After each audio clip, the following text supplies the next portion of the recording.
All right, so here's the page that I would recommend using. It's the list of weapons in Splatoon 3 for in Wikipedia. I'll put a link to it in the description below. But essentially what you're going to do is you're going to scroll through this page, click on some weapons, and read the damage values they have. So for instance, for Splatter Shot, it's going to be 36 damage here.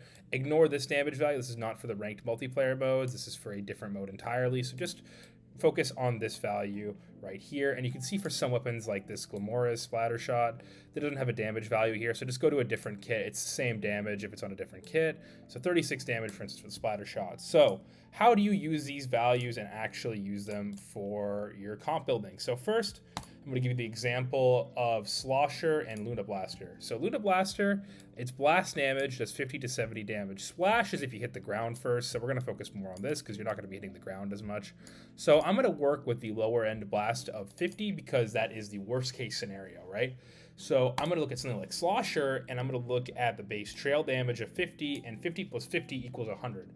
So essentially, I have two AoE weapons that can do 100 damage together, and both of those weapons can put out that hitbox consistently.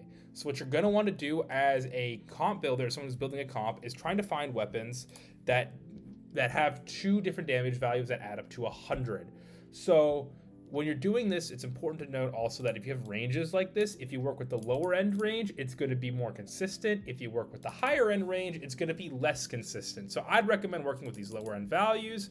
I think for something like Slosher, it's okay to work around the direct hit. Just note you're not going to be able to use the trail damage at all. So for something like Luna Blaster, for instance, it's going to be hard to hit the 70 indirect every single time. So try to work more on the lower end of the 50. It works from weapon by weapon. Use your own common sense based off of how you've used the weapon in the past, and understand what kind of damage you're doing. If you need more help with this, go to the training room and figure out what damage values you do more consistently. So now, apart from main weapon damage, you can also pair with sub-weapons. So sub-weapons, for instance, the Splat Bomb, indirect will always do 30 damage. If you want something that works well with it, you could of course use the Slosher that has the base direct hit of 70 damage. You could also use something like Bamboozler that does 85 damage, and sure, it's a little bit over, but it still will add up to 100, and that doesn't matter as long as it adds up to at least 100 damage. It damage pairs. So why do you want to use this?